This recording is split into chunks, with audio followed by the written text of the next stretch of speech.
Então, para terminar os vídeos de hoje, vamos ver a parte final agora de como controlar programas. Para isso a gente vai ter que ver alguns conceitos aqui agora. Primeiro, os modos de execução em foreground e background. O que isso significa? Quando você está rodando um programa na linha de comando, o que está aparecendo aí para você na tela está no foreground, na frente. E o que não está aparecendo, mas está rodando e você não vê o que está acontecendo, está no background. Falando bem simplificadamente. Então vamos ver como é que isso funciona com alguns exemplos. Vamos usar o XEyes, que a gente já viu o outro dia, e digitar esse nome e Enter. Então XEyes é o nome do programinha, que tudo que ele faz é criar esses dois olhinhos aqui, que ficam seguindo o mouse para lá e para cá. Muito legal, né? Então tá aí o nosso XEyes rodando.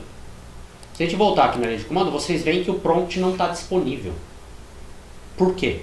Porque o XEyes está no foreground. Ele está segurando a linha de comando aí. A gente não consegue usar. Como é que a gente pode pegar a linha de comando de volta? Bom, a gente pode fechar o programa XEyes, por exemplo. É um dos jeitos. Outro é que a gente pode parar esse programa. Tem uma combinação de teclas que é o Ctrl Z. Vocês veem que aparece ali Stopped. O XEyes está parado. Você vê que os olhinhos pararam de seguir o meu mouse. O programa está congelado. Para onde que ele foi? O que aconteceu? Ele está congelado, parado, o prompt voltou para a gente, mas a gente pode voltar a fazer ele funcionar no modo background. Ele vai ficar por trás do prompt, digamos assim. E para isso a gente usa o comando BG, de background. Aí vocês veem que aparece ali o nome do programa e o E comercial, que é o Shift 7 nos teclados. E vocês veem que agora descongelou o XEyes. Ele voltou a funcionar e o prompt está disponível mesmo assim. A gente pode fazer qualquer coisa, como rodar ls, o que for que a gente já fez aí. Então o que tinha acontecido é que o Ctrl Z tinha suspendido o programa, parado ele um pouco, pausado, é um termo melhor. E aí o BG colocou esse programa no background para rodar lá, sem segurar a linha de comando. Tem um jeito de já colocar o programa direto no background, sem precisar fazer Ctrl Z e depois BG. Vamos fazer um outro XEyes aqui, só que colocando o E comercial, que é o Shift 7, no final do comando. Dessa maneira, o próximo XEyes que abrir aqui já vai para o background. Vocês veem que aparece aqui 2, ou seja, é o segundo comando que foi para o background. Ele tem esse número aqui, que não importa tanto para a gente, e está aqui o outro olhinho, que é esse segundo aqui. Agora a gente tem 2 rodando no background. Ou seja, quer colocar um comando direto no background, usa o E comercial no final do comando. Pode ser um comando longo, com várias opções, vários parâmetros. Você botou isso aqui no final, ele vai direto para o background e não fica segurando a sua linha de comando, o que é muito útil. Aí como é que eu paro a execução de um programa? Por exemplo, a gente viu que entrou um programa e colocou uma opção errada, e esse programa vai levar horas para terminar, você não quer esperar ele terminar, você quer matar ele ali. Vamos fazer mais um XEyes aqui para demonstrar como é que isso funciona. Eu não coloquei ele no background, você vê que eu não coloquei o E comercial, e vamos fingir que isso era um comando mais complexo, que ia demorar para terminar, eu quero parar ele agora porque eu errei, alguma coisa assim. Ou ele travou, não sei. Como é que eu faço isso? Aqui, esse programa tem ali um lugar onde você pode apertar e fechar a janela. Mas nem sempre isso acontece. Se o programa é puramente da linha de comando, não tem um botão para você clicar e fechar. Tem uma combinação que é Ctrl C, que mata o programa. Quase sempre. Tem alguns programas que são mais resistentes, a gente tem que fazer outras coisas, mas o Ctrl C mata um programa que está no foreground, que era o caso desse último XEyes que a gente tinha aqui. Então, o programa foi interrompido, a janelinha fechou, aquele olhinho sumiu. A gente tem outros programas também para ver o que está rodando, quais processos, que é o nome que a gente dá para programas rodando no Linux. Então a gente pode ver os processos e matar esses processos. Para enxergar processos rodando, a gente tem o comando PS. O comando PS mostra para a gente todos os processos que estão rodando nessa seção da linha de comando. Então eu dei PS ali, apareceu uma tabelinha com o identificador do processo, que é esse número aqui, Esse é o identificador de cada um dos processos. A gente tem um identificador para o bash, que é a própria linha de comando. Então não mexam com esse aqui, senão vocês vão fechar essa janela. E tem dois para xeyes, que são esses dois olhinhos que estão aqui, esses dois pares de olhinhos que estão me observando aqui. E tem um último processo que só estava vivo por um tempinho, que é o do próprio PS que eu estava rodando. Agora ele não está mais, não existe mais, porque o PS já saiu. Então esse identificador de processo agora já é obsoleto. Então eu posso usar esses números aqui para matar um desses olhinhos. É assim que você pode matar um programa que está no background, por exemplo. Então eu vou matar um deles, o primeiro, digamos, usando o comando kill. Kill mata, como o nome já diz. 29517. Esse é o identificador do processo que eu quero matar. Apertando Enter, eu matei um dos pares de olhinhos ali. Só sobrou o segundo. Ele deve estar nervoso a essa altura da nossa demonstração. A gente pode também olhar comandos que estão rodando usando o comando jobs. A gente vê ali que ele falou que um foi terminado, que é aquele que eu acabei de matar, e tem um rodando. Então esse é outro jeito de você ver processos que foram mandados para o background. No caso, o bash não estava no background, ele foi mostrado pelo PS. O job só mostra coisas que foram mandadas para o background pela gente de propósito. Então eu vou matar esse outro olhinho aqui, clicando no X ali. E agora não tem mais ninguém me observando. Quando eu aperto Enter, ele fala Done e o nome do programa que foi encerrado, porque ele estava no background. Então ele dá essa mensagem para a gente aqui avisando que esse programa foi encerrado. A gente viu lá na aula teórica os conceitos de fluxos padrão, né, na semana passada. Tem o erro padrão, a entrada padrão e a saída padrão. Cada um deles é identificado por um número, 0 para a entrada padrão, 1 para a saída padrão e 2 para o erro padrão. Isso é importante, por quê? Porque a gente pode redirecionar diferentes coisas. Para redirecionar a entrada, a gente usa esse símbolo aqui. Tudo bem, não precisa de número. Para redirecionar a saída, a gente já viu que a gente pode fazer, por exemplo, cat e um nome aqui de um arquivo para onde a gente queira redirecionar algo. Foi o que a gente fez no começo da aula de hoje. A gente criou um arquivo texto usando cat, redirecionando a saída. Se a gente quiser redirecionar o erro, a gente usa um 2, ali, o número 2, imediatamente antes do sinal de maior. Então a gente está redirecionando o fluxo 2, que é o erro padrão. Então vamos fazer aqui um exercicinho para ver isso em ação. Vamos usar o nosso comando ls, que a gente já usou várias vezes, para listar diferentes coisas aqui e mandar o que sair dele, em vez de ir para a tela, mandar isso para arquivos. Então, ls-l, vamos pegar o conteúdo da listagem desse diretório /usr, que é um diretório de sistema. O que sair do ls, a gente vai mandar para um arquivo chamado ls_output. Então, a gente está redirecionando a saída padrão do ls para um arquivo chamado ls_output, esse aqui. E se tiver algum erro, eu quero que ele vá para um outro arquivo. Então, 2 e o sinalzinho de maior, e o nome ls_erro. Então vocês veem que eu estou redirecionando duas coisas desse comando aqui, está ficando complicado. Aqui está o comando em si, aí eu estou redirecionando a saída dele para esse arquivo e redirecionando os erros dele para esse outro arquivo. Então nada vai aparecer na tela. Vamos ver? Enter. Nada apareceu na tela. Não listou nada e também não deu nenhum erro. Se eu listar o que eu tenho agora na minha área, eu vejo que eu tenho dois arquivos novos aqui, ls_erro, que está vazio, bom sinal, não teve erro, o arquivo está vazio, e a saída, que tem 405 bytes. Vamos ver com o cat mesmo o que tem dentro desse ls_output. Tem ali a listagem de alguns arquivos, no caso todos os diretórios, dentro do /usr. O arquivo de erro está vazio, então se eu der cat ls_erro, não aparece nada, está vazio. Vamos agora fazer um outro teste, ls-l, /usr/teste, e aí eu tenho que escrever teste, não dá para usar o tab, isso já te mostra que vai dar alguma coisa interessante. Vamos redirecionar a saída desse ls para um outro arquivo chamado ls2output, para a gente não passar por cima do arquivo anterior. Por quê? Porque esse redirecionador aqui, se já existir um arquivo com esse nome, ele vai passar por cima e vai zerar. Então, cuidado com ele. E vamos redirecionar qualquer erro que aconteça aqui para o ls2 erro. Isso vai manter o anterior que a gente fez no outro exemplo, vai criar um novo.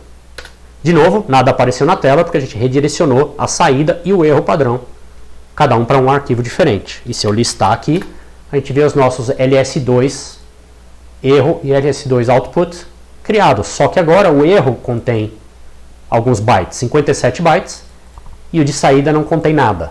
Então, teve um erro. Qual foi esse erro? Limpar minha tela. Cat ls2 erro.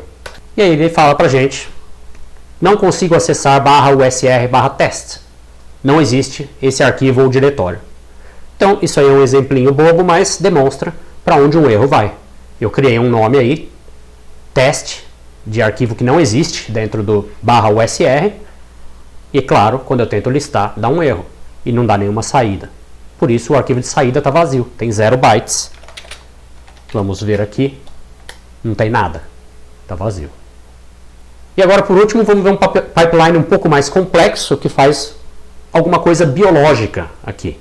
A gente vai usar um banco de sequências de proteína muito grande e muito conhecido que chama SwissProt. Primeiro a gente vai dar uma olhada no que tem nesse arquivo. Ele está dentro de um subdiretório aqui da máquina virtual, que é /databases/fadb/swissprot.fa, nome bem longo. Então não esqueça de usar o tab. Vamos dar uma olhada. /databases, então eu botei DA, apertei o tab e ele completou. FADB e SW tab completou para mim também. Vamos ver o que tem nesse arquivo. Tem um monte de sequência de proteína. Vocês estão vendo aí, é um arquivo FASTA. Tem ali o sinalzinho de maior, o identificador dessa sequência, e depois uma parte livre.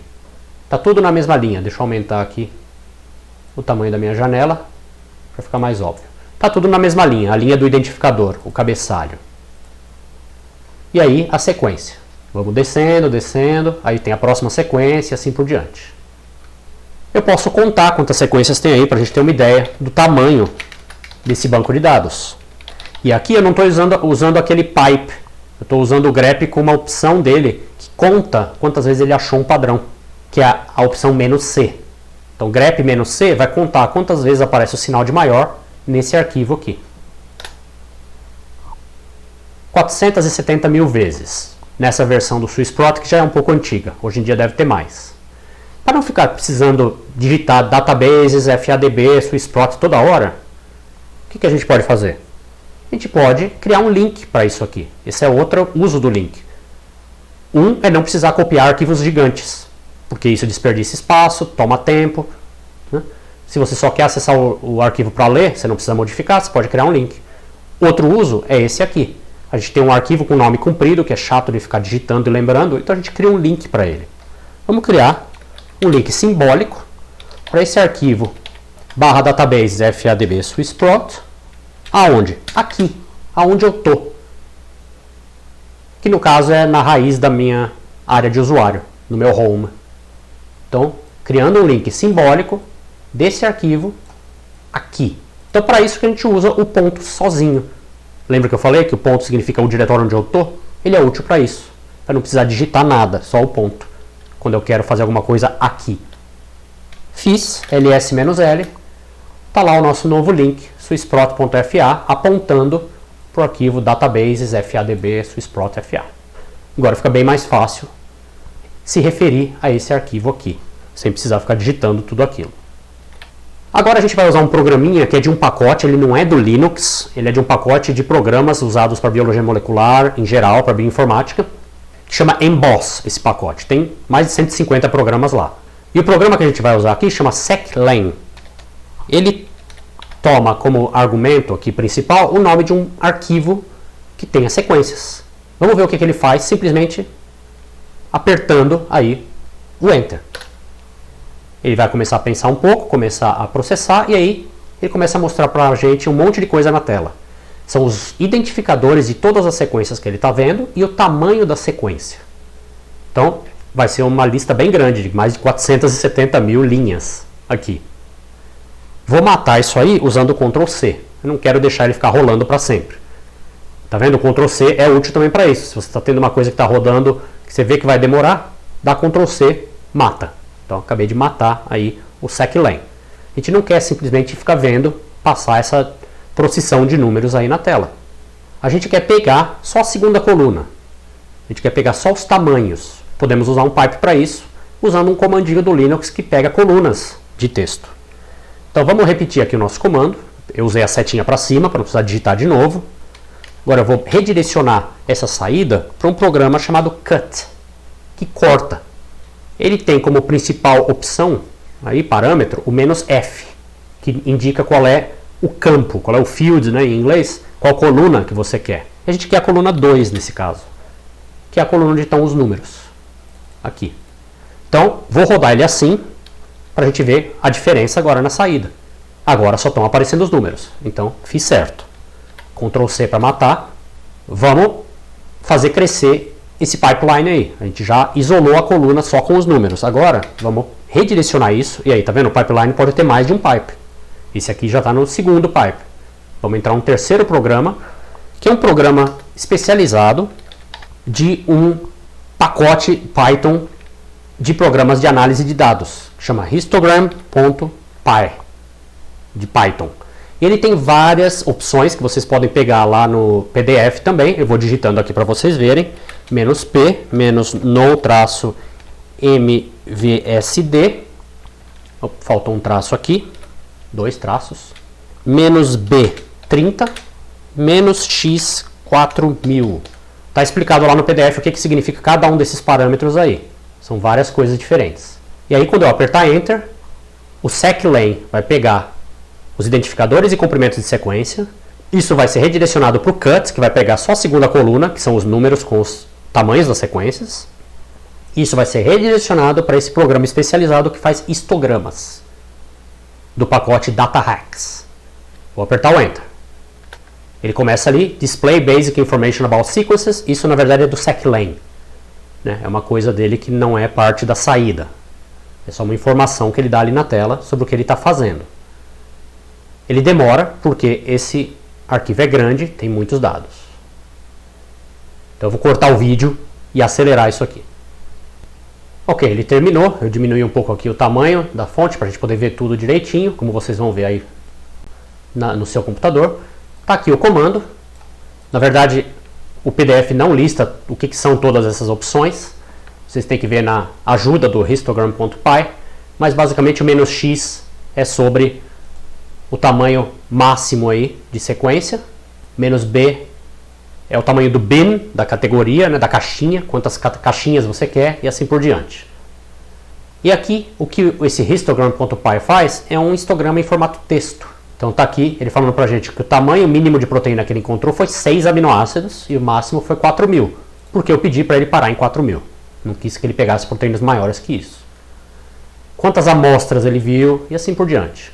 E aí ele faz aqui o histogramazinho, 16,35% estão de 6 a 139 aminoácidos. A categoria com mais proteínas aqui é entre 139 e 272 e assim vai. Faz um histograma bonitinho. Mas vamos ver um que faz uns histogramas gráficos aqui. O professor Robson criou um outro programinha. Em vez de mandar para esse histogram.py, a gente vai mandar para um scriptzinho chamado pipe to hist. Então, esse aí, na verdade, é um scriptzinho em R que roda o histogram.py de diferentes jeitos para criar para a gente umas janelinhas gráficas bonitinhas. Então, vai demorar também. Vamos cortar e já volta. Então, ele terminou e criou para a gente aqui duas janelas, uma em cima da outra. Então, a gente tem que mover aqui para enxergar direitinho. Dois histogramas diferentes. Um primeiro histograma com todas as proteínas. Então, você vê que a vasta maioria está nessa categoria aqui, e depois não tem quase nada nas categorias maiores. Na verdade tem, mas é tão pequenininho que não dá para ver. E aí ele faz uma outra janela só com as menores que 4.000 aminoácidos. E aí a gente consegue ver a distribuição semelhante àquela que a gente viu na linha de comando com o histogram.py sozinho, usando o parâmetro "-x 4.000. Então aqui ele está usando o R, usando o seqlen e usando o cut, que é uma ferramenta básica da linha de comando para gerar essa saída aqui. Então a gente viu bastante coisa, revejam aí e vejam lá no tutorial, façam o tutorial para fazer o exercício. Basicamente o exercício dessa semana, o EP, é fazer o tutorial todo, como feito aqui, para ter esses arquivos todos lá na sua área de usuário. A gente vai checar para ver se você tem os arquivos corretos, se você deletou os arquivos que tinha que deletar, criou os links que tinha que criar, assim por diante.